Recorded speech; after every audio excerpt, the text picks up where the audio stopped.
Most sellers think negotiation is about getting the highest offer. That's not true. The highest offer is often not the best deal. This is Grant Alexander with Alexander and Associates Realty, and today we're going to be talking about negotiation. What really matters when offers start coming in? It's not always about the price alone. When you get an offer, everybody looks at the price first. But as a seller, you need to look at the full picture, which will be the terms, credits, the buyer strength, and what you net at closing. I've seen a $200,000 offer net less than a $190,000 offer just because of how it was structured.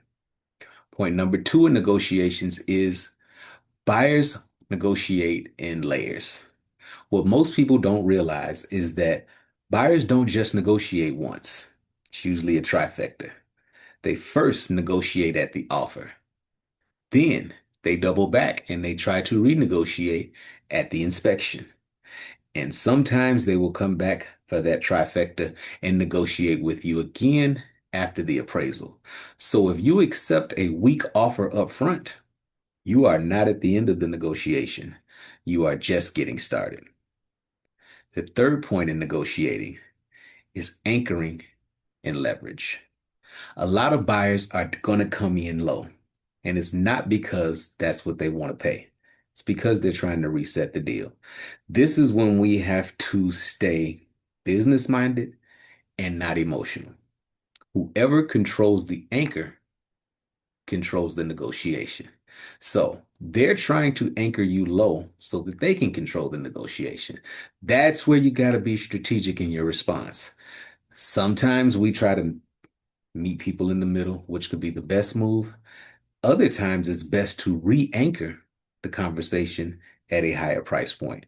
Just to give you an example, have a listing right now that is listed at 2049. The initial offer came in at 180 with 3% buyer's credit. I'm sorry, 3% closing credit and a 3% buyer's agent commission.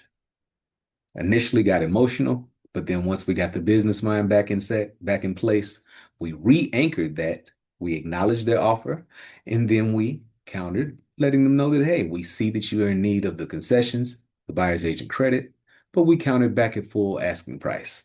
We are under contract at the full asking price because we control the anchor.